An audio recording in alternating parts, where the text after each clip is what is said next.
ప్రభు అంటున్నాడు, సాగిపో సాగిపో సాగిపో.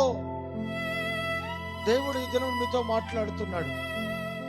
సాగిపో అని మీతో మాట్లాడుతున్నాడు. పరిస్థితులు ఏవైనా ఏ విధంగా ఉన్నా, నీ కళ్ళ ముందు సముద్రమే నిలిచినా, మోషేతో చెప్తున్న మాట ఈ నూతన సంవత్సరం ప్రభువు నీతో చెప్తున్నాడు, సాగిపో.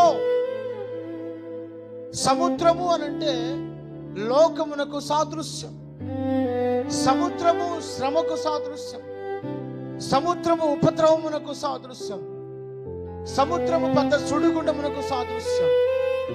రకరకాల పరిస్థితులు నిన్ను కమ్ముకుంటాయి, అలుముకుంటాయి, నీ ముందు ఉంటాయి, నీ ముందు నిలబడతాయి. నా దేవుడు నీతో చెప్తున్న మాట తెలిసిన, సాగిపో మోషే, సాగిపో.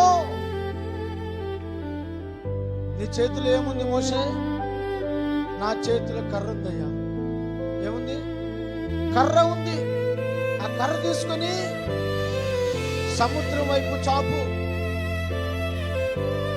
దాన్ని 2 పాయలు చెయ్యి, ఆరిన నేల మీద నడిచి వెళ్ళిపో అని దేవుడు మాట్లాడుతున్నాడు. ఈరోజు నేను ఎదుర్కొన్నటువంటి సమస్యలు ఎంతటి బలమైనవైనా, ఎంత గొప్పవి అయినా, బలమైనవి, ప్రబలమైనవి, శక్తివంతమైనవి, ఎరుకో కోట గోడలాంటి ఇనుప సంఖ్యలతో కట్టబడిన బంధకాలైనా, అవి నీ నుండి తెగిపోవాలి అని అంటే నువ్వు సాగిపోవాలి. హల్లెలూయా.